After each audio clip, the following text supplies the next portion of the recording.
ഇന്ന് നമ്മൾ നിൽക്കുന്നത് തിരുനെല്ലി ക്ഷേത്രത്തിലാണ് കേട്ടോ. നമ്മൾ എല്ലാവരും ശ്രാദ്ധങ്ങളൊക്കെ ചെയ്ത് പിതൃക്കളെയൊക്കെ തൃപ്തിപ്പെടുത്തി വളരെ സന്തോഷത്തോടെ നിൽക്കുകയാണ്. അപ്പോൾ ഞങ്ങളുടെ കൂടെയുള്ള ചെറിയമ്മ, എൻ്റെ കൂട്ടുകാരിയുടെ ചെറിയമ്മയാണ്, ഞാനും ചെറിയമ്മ വിളിക്കുക.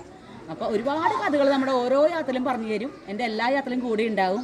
ഇന്ന് ഈ കാണുന്ന പാത്തിയെക്കുറിച്ചാണ് ചെറിയമ്മ പറയാൻ പോണേ കേട്ടോ. വെള്ളം പോണ പാത്തിയെക്കുറിച്ച് ചെറിയമ്മ പറഞ്ഞു കൊടുക്കൂ. ചെറുക്കൽ കൊട്ടാരത്തിലെ രാജാവിൻ്റെ പത്നി രാജ്ഞി ഒരിക്കൽ ഇവിടെ ഭഗവാനെ കാണാനായിട്ട് വന്നു. അവിടെ വന്ന് തൊഴുത് കഴിഞ്ഞപ്പോൾ രാജ്ഞിക്ക് വല്ലാത്ത ക്ഷീണം തോന്നി. കുറച്ച് വെള്ളം വേണം എന്ന് ശാന്തിക്കാരനോട് പറഞ്ഞു. അപ്പോൾ അദ്ദേഹം വെള്ളം കൊടുത്തിട്ട് ഇവിടേക്ക് വെള്ളം കിട്ടാനുള്ള ബുദ്ധിമുട്ടിനെക്കുറിച്ച് അദ്ദേഹം പറഞ്ഞു. ഉടനെ രാജ്ഞി പറഞ്ഞു, ശരി, ഞാൻ ഇനി ഭഗവാന് ഇവിടെ വെള്ളം എത്തിക്കാനുള്ള സൗകര്യം ചെയ്തതിന് ശേഷമേ ഞാൻ ഇവിടുന്ന് പോകുള്ളൂ എന്ന് പറഞ്ഞു.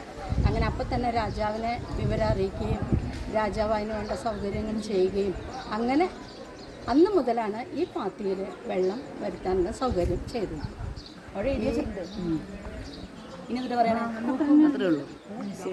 അതുപോലെ പ്രകൃതി, തിരുനെല്ലിയിലെ പ്രകൃതി എന്ന് പറഞ്ഞാൽ നമ്മൾ അതിനോട് അടുക്കും. നമ്മുടെ കണ്ണും മനസ്സും നിറയണ പ്രകൃതിയാണ്. ഓരോ കൊല്ലം ഞങ്ങൾ ഇവിടെ നിന്ന് വന്ന് പോകുമ്പോഴും അടുത്ത കൊല്ലത്തേക്ക് പിന്നെയും വരാൻ പറ്റണേ ഭഗവാനെ എന്ന് പ്രാർത്ഥിച്ചുകൊണ്ടാണ് ഞങ്ങളുടെ മടക്കയാത്ര. ഞങ്ങളുടെ കൂടെയുള്ള ആൾക്കാരെ ചേട്ടാ അവരൊക്കെ ഒന്ന് കാണിക്കൂ, നമ്മുടെ കൂടെയുള്ള ആൾക്കാരെയൊക്കെ.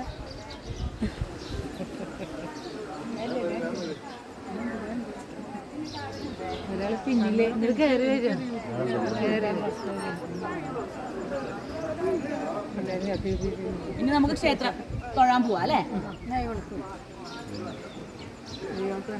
ഇവിടെ വാങ്ങിക്കാം.